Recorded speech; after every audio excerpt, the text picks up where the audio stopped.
Good morning, good morning, good morning. Give me 1 second, y'all. I hate to have to move this. 1 second.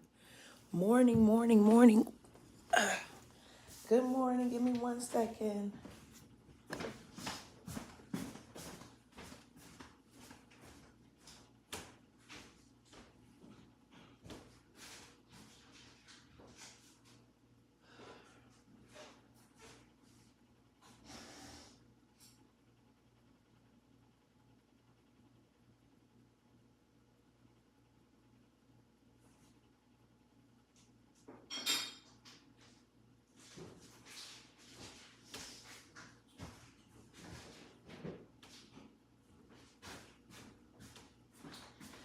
Thank you.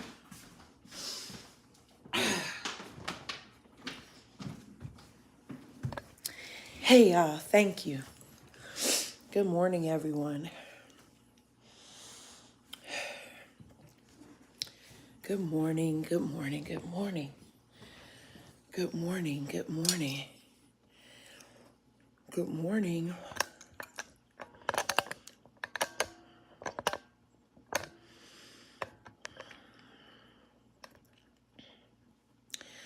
I don't see how some of y'all who drink Coca-Cola, I don't know how you do it. Apologize for my lateness. My sugar was really low when I woke up. But I really did dance last night and all that movement that I don't usually do. And so I just was getting it back up. And so I drank a Coca-Cola, which I only keep around for those purposes. And it's not often that I have to do this, but child, ugh. Now I feel all jumpy and jittery, and I don't see how y'all do it. That and coffee, I don't like it. But anyway, here I am. Good morning, good morning, good morning, good morning. I'm going to guide it back to where it needs to be. I'm going to chomp on these almonds, a little protein, get it together. Good morning, everyone. Good morning, good morning, good morning, good morning, good morning. That bed was feeling good. But I'm glad that we are all here this morning. So good morning. Let me just go through to our village keepers over on YouTube. Good morning, Miranda and Natasha and LaWonder and Darla and Kanita. Good morning to our folk village keepers here on Facebook. Good morning, good morning. Yeah, bananas and oranges don't really work for me. They don't, not when I need a quick boost like that. Orange juice, I don't know what it is about my system, they don't really work. Good morning, Carmen, Kim, Erica, Winter. Good morning, Natasha, Barbara, Yolanda, Dana. Good morning, Tana, Lima, Akila, Byron, Jessica, Antoinette, Leah, Yolanda, Sherry, Di, Monica. Good morning. Hey, everybody. Kim, Jamie, Tamil. Good morning. Thank you all. Roz, thank you. Welcome, welcome. I'm a little late, but please go ahead and tag your friends. Carmen, can you tag Ronnie Galvin, please? I think his Facebook might be Ronald. Let him know we're on. Let him know we're on. Thank you, Kim. Thank you, thank you, thank you. Thank you for that suggestion. Hi, Robin. Hi, Gerard. Hi, Brooke. Morning.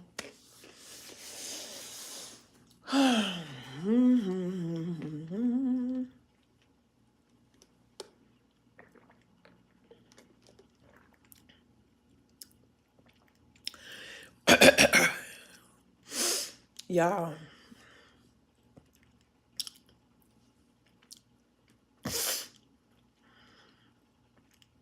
It was a movie last night. I'm not going to hold you. I'll talk about a morning clearing.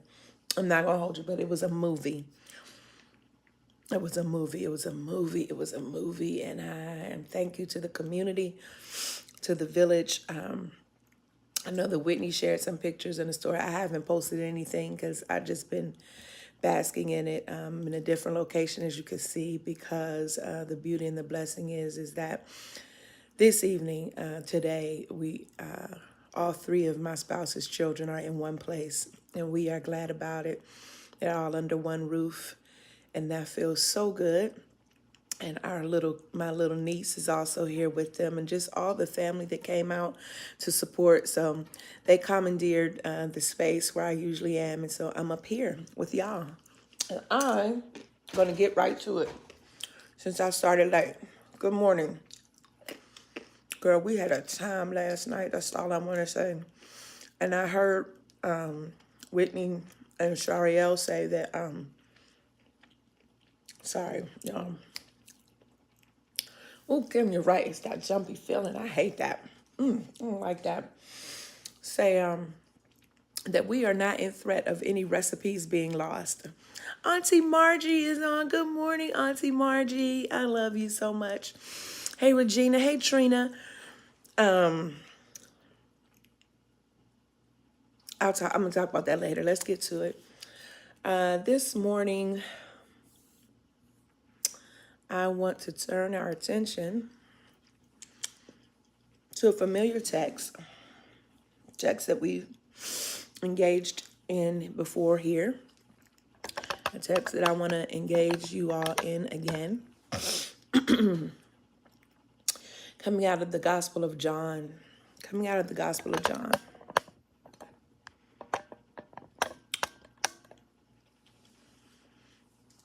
I was thinking about this yesterday while I was writing. Good morning, Devon. And Devon, can you make sure, because at one point I was told you weren't getting your clearing emails. If you can inbox me, because maybe your email has been typed in wrong, but just inbox me and let me know what's happening there, okay? I'm sorry, y'all. Let's get to this gospel. So much is happening. I have a happy hangover. When I say happy hangover, like not from alcohol, but I'm just adrenaline hangover. And I had to drink that Coke just quick to get my sugar up, and now I'm jittery. So let me bring it in. And this word is just sitting with me. Dr. Irie on Friday, Dr. Irie session, I didn't catch all of her live, but she jumped on live. I'm asking the question, who are you? Who are you? It reminded me a question that Howard Thurman asks in one of his meditations, who are you really and what do you really want? And so, I didn't hear all of Dr. Irie's message on her live. I know that we walk similarly because we are sisters. And so as I was meditating, what might I say? And if I can be transparent, what can I grab? Because this weekend was going to take me to the max. And I know I didn't have the capacity to grab something new. And I also have to preach on Tuesday in chapel. And so I've just been meditating on this question, asking myself, who am I?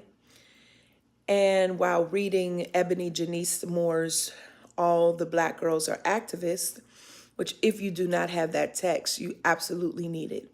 You absolutely need it. I woke up this morning and did not choose violence. I did not choose the violence that comes with believing that you always have to begin something from scratch. Come on, Shay. I did not choose violence and believe that the hype that is created when folks create lists and when you find yourself on one of those lists and want to continue to maintain your spot. I did not choose that kind of violence. Instead, I chose love, softness, pleasure, peace. Ashe. I chose calm, Ashe, and I'm grateful. So soon I'm going to reach out to Ebony Janice And hopefully we can be able to have a chat. But definitely go ahead and get the book so that we can read it all together in community. Ashe. So the Gospel of John, that's where I was going. And so the clearing will probably start a little bit late this morning, just a little bit, or maybe not. Maybe we can get to where we need to go in these 30 minutes. Good morning again to all of you that are here. I want us to consider the Gospel of John.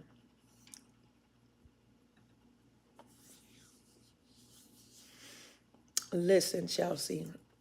The Gospel of John, chapter 8, verses 12 through 18, and then verses 31 through 33. Good morning, Johnetta. Good to see you. Long time no see. Good morning. Gospel of John, chapter 8, verses 12 through 18, verses 31 through 33. You know, this is what I was thinking. This is what I was starting to say, that the gospel really is a queered text. I'm sure others have said this before, but the revelation that came to me, I'm not talking about sexually queer, although I'm sure there can be cases made in various pericopes for those who are knowledgeable and who read Aramaic and or Greek, that it could be.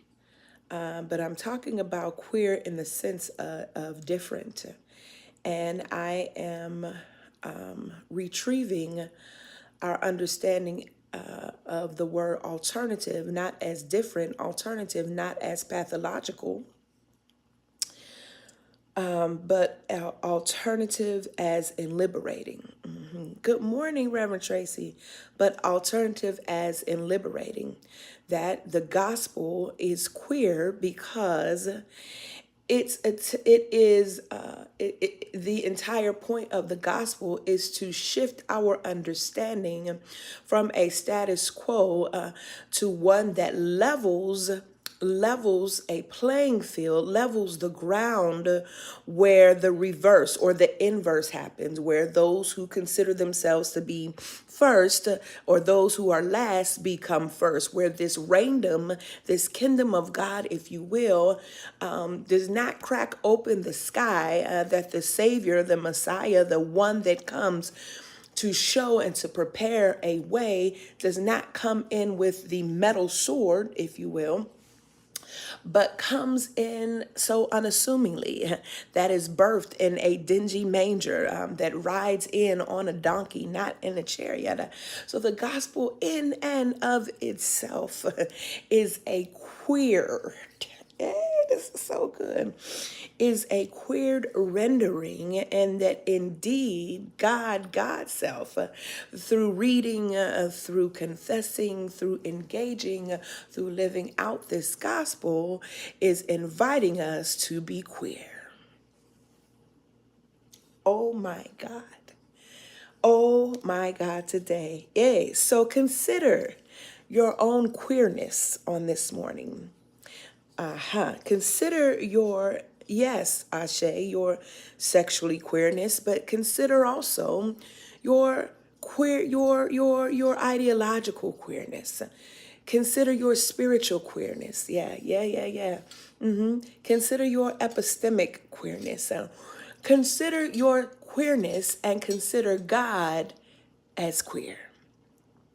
The Gospel of John reads, and when Jesus spoke again to the people, he said, I am the light of the world, and whoever follows me will never walk in darkness, but I will have the light of life. The Pharisees challenged him, saying, here you are appearing as your own witness.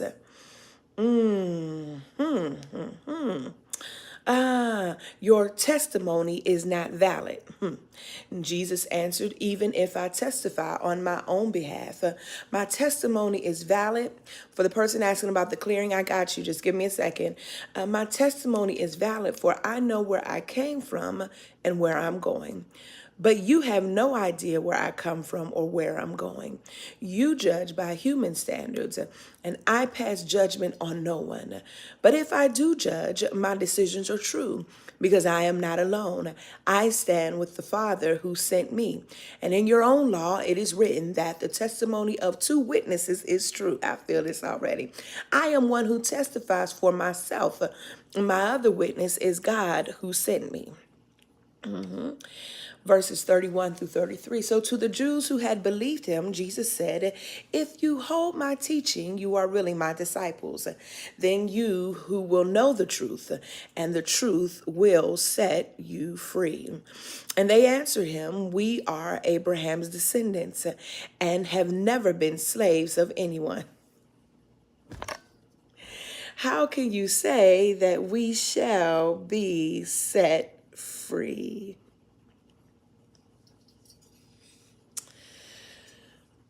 Who are you? In the documentary short released in 2014 titled Journey to Liberation, the legacy of womanist theology, womanist ethicist Dr. Katie Geneva Cannon said the following quote, being a front runner in a lot of this work, people will want to dismiss the truth as I speak. Excuse me, let me read that again. Being a front runner in a lot of this work, people want to dismiss the truth that I speak as anecdotal. If I don't have a scientific database where I can prove that what I've experienced is true for so many, then it is not true. So, the epistemological sea of forgetfulness, she says, is when people take truth that hurts, take truth that goes to the core of the being, take truth that goes to the marrow of the bone. And people want to say, if you can't prove it scientifically, factually, then it doesn't exist. So what I try to encourage, Dr. Cannon says, what I try to encourage people to do is that kind of truth that stings, a serpent's tooth, the kind of truth that makes your teeth itch, the truth that causes people to lose their minds up in here, up in here. So even when people call your truth a lie, tell it anyway. Tell it anyway, end quote. Dr. Cannon's words are in perfect entry into this morning's text. In verse 12 through 18, we encounter a dispute over Jesus's testimony. It was not customary to testify on your own behalf. One needed at least two witnesses for the testimony to be believable. In the audience, though, are the Jews who believed him and those who did not. Those who did not are challenging the validity of his identity. I am the light of the world, he says. The Pharisees, the devout followers of the religious code, ask him, how can you say this when you have no proof? How can you say this when you have no proof that you are the light of the world? There are so many jewels in here. The Pharisees, the devout followers of the religious code, ask him again, you don't have any proof. And basically what they're saying is, where is the data that proves this? Where is the data that proves that you are the light? Where are your witnesses? Oh, my God. To which Jesus responds in verse 14 by saying, my testimony is valid, for I know where I came from and I know where I'm going. Really quick, we're moving really quick today. So what? What does Dr. Cannon say? What's the first point for consideration? That even when people call your truth a lie, even when people question and ask, where is your proof? You still have to testify anyway. You still have to tell it anyway. Jesus provides us with an example of what it means to stand in your truth and to tell it even when folks doubt you, even when folks shade you, even when folks are too wounded to acknowledge your truth, even when folks are too insecure to hold your truth. Oh my God. even when folks are too jaded to believe your truth. Jesus says, "Bye. I know who I am and I know where I'm going." Your truth should be told from a position of assurance like this. Jesus tells his truth from a position of assurance, not from a stance of trepidation. Full stop. Full stop. You have to tell your truth and own your truth, being your truth and living your truth from a position of assurance. A blessed assurance that you know, a position of assurance, not a stance of trepidation. You cannot embody trepidation while you're telling the truth. The two are not the same. You must own your truth. And the only way you can own it is when you are secure in your identity. But processes like the Eurocentric knowledge validation process that Dr. Cannon alluded to, that is most visible, that Patricia Hill Collins tells us is most visible within the academic peer review process, that contend that knowledge is only valid when it is approved by particular bodies with particular credentials from particular institutions.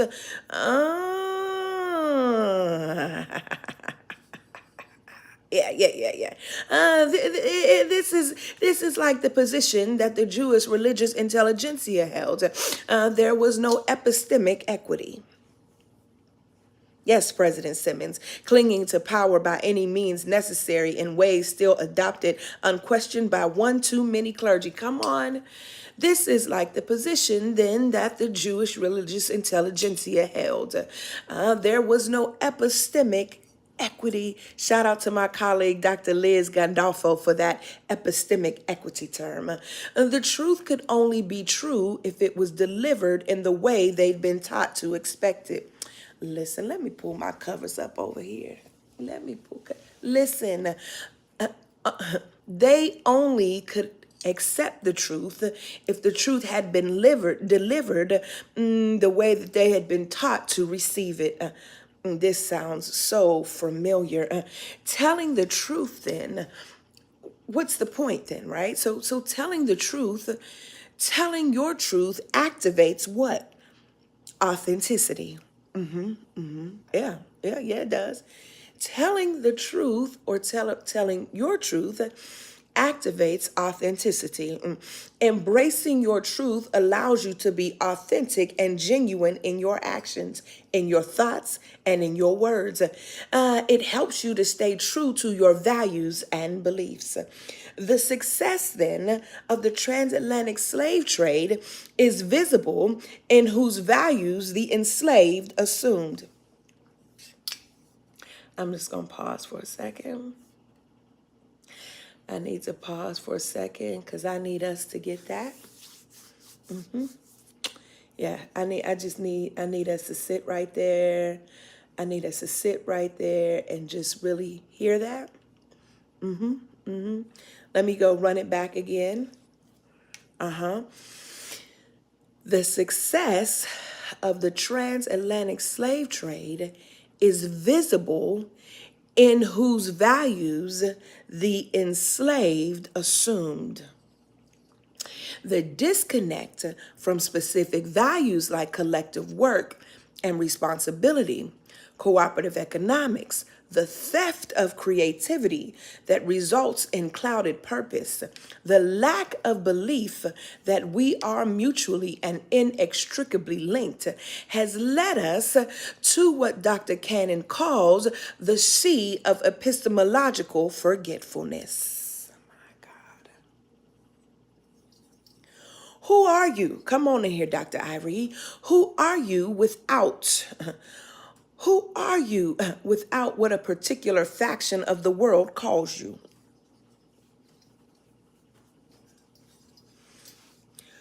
Whoo, sheesh. Oh my God. Oh my God. Jesus. Who are you without the handle on your name?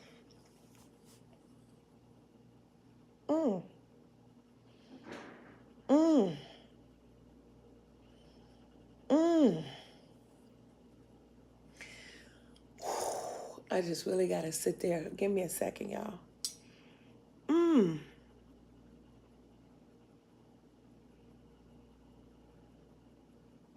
Who are you without the handle on your name, friends? Because let me tell you what'll happen. I think that I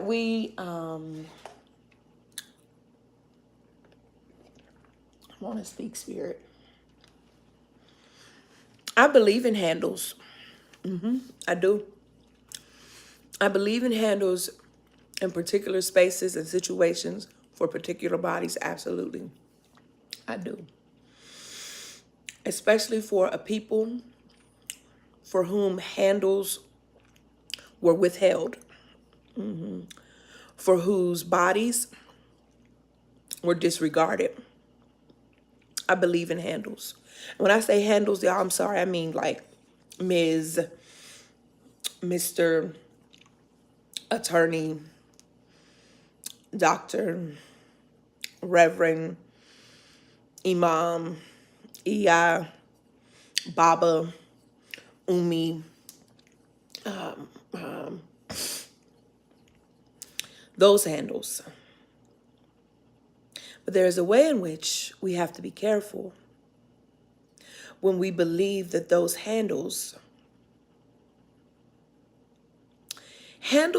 some handles can command respect, but commanding and demanding are not the same thing. And when we believe that we should demand,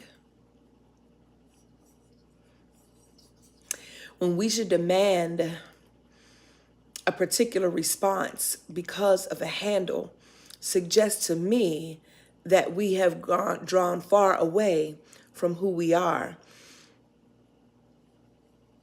The question remains, who are we without what the world calls us? Who are we without what an institution has deemed us?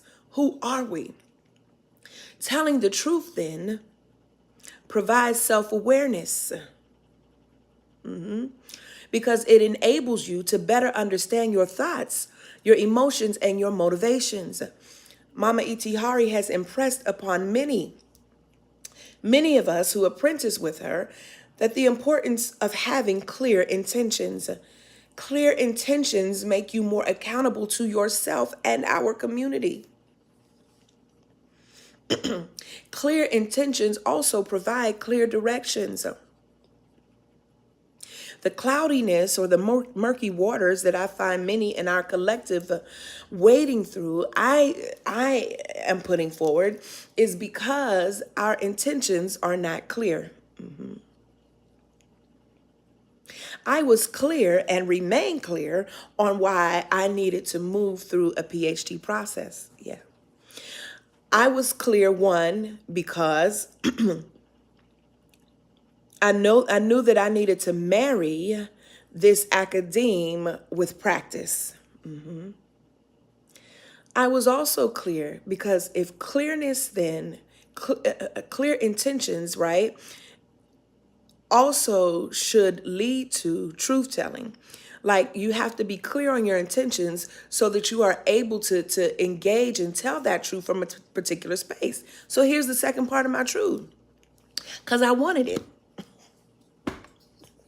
It ain't even deep. Because I wanted it. Yes, I'm called to do it. Yes, to bring the knowledge back to my community. Yes, all of those things.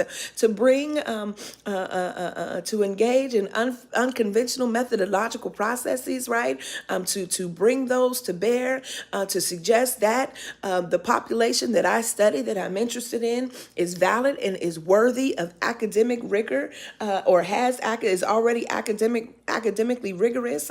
But the second part that I think what this process of not being able to hold fast to these values and beliefs is our inability to not just tell our truth to others, but to tell the truth to ourselves and to say it's okay. It's okay to say, because I want it. Jesus. Now the question becomes, well, why do you want it? And there are myriad ways that we can, pick pair about, but sometimes you don't have to justify. Listen, we have the right to say I want. And this is part of the problem that some of us have with those who are engaging, and even what Ebony Janice is telling us about our dream life, about soft life, about pleasure, what Trisha Hersey is telling us about rest and not grinding, is simply to say because we want it. Yeah. And because the issue is not that I want it, the issue is when you get it, what will you do with it?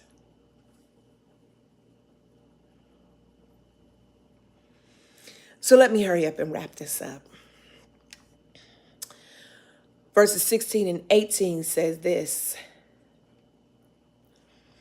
but if I do judge, my decisions are true because I am not alone, because I stand with God, the parent who sent me. I'm not alone because I stand with God. In your own law, it is written that the testimony of two witnesses is true. So I am one who testifies to myself, and the other witness is God, the parent who sent me. I mean, another point for consideration for you here is this: you will not be alone in your testimony, in your testifying, in your truth. Listen, you don't testify, you don't tell your truth in a vacuum. The text says that God is with you. You are not, listen, and you know who else is with you? Not just God, but the cloud of witnesses. I identify the cloud as witnesses as our ancestors. We're never out here alone. Never, never, never. Come on, Janae Aiko.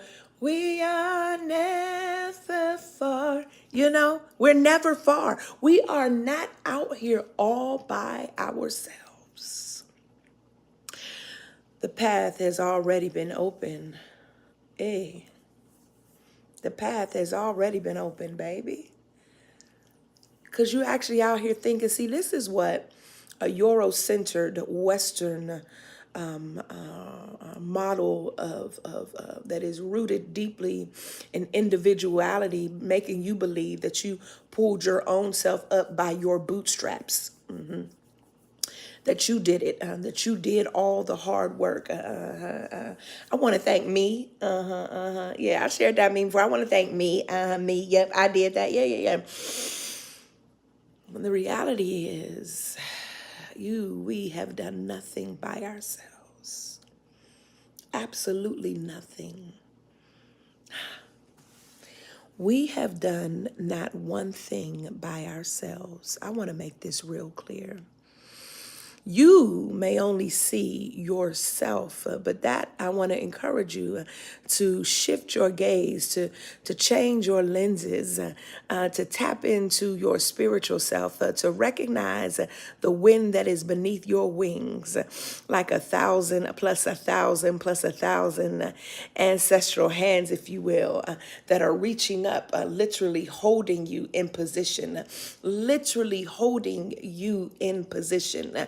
That the wavelengths and the ways in which those who have gone before you, who with their tenacity, who with their courage, who with their vision, who with their creativity have been able to craft and chart a path for you to follow, that left signs, that left wonders, that left gifts, that when things just went in your mind, just drop in your mind, they've not dropped anywhere. It is that you've come to a place of consciousness where you've tapped in to a place that had not been readily available until you had reached the space where you were able to acknowledge it and not speak against it, but acknowledge it and to see it for the giftedness as it is, that those have passed it down to you for you to do something with. My God. So even in your testifying, even in your telling your truth, this text says to her, says to us that I'm never alone.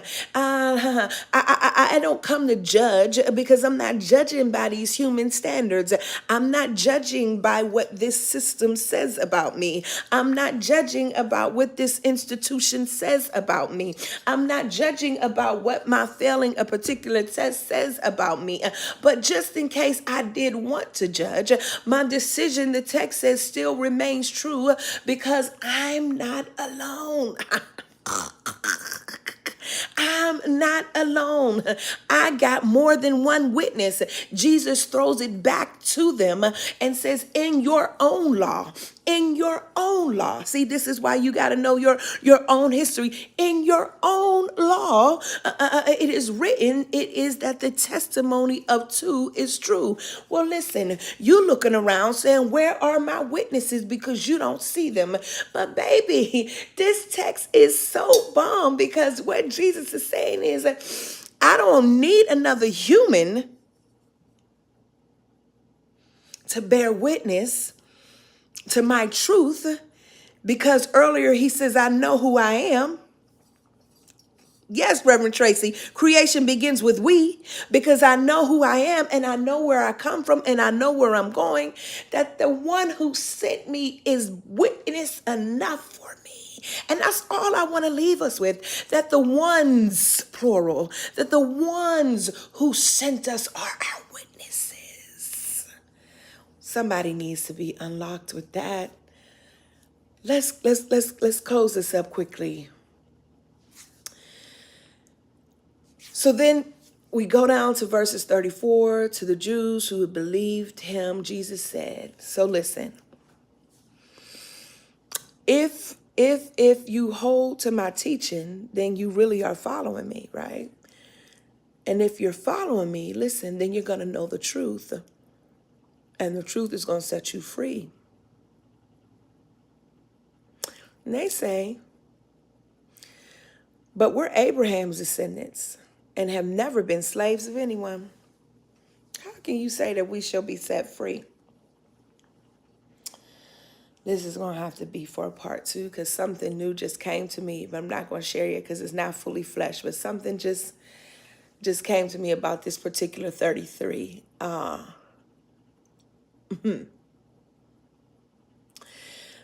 We are Abraham's descendants and have never been slaves of anyone. So how can you say that we shall set free? I need to speak to a New Testament scholar about this word disciple and this word slave. I got a question, Dr. Raquel, Dr. Shavli. I got a question, Dr. Chanel.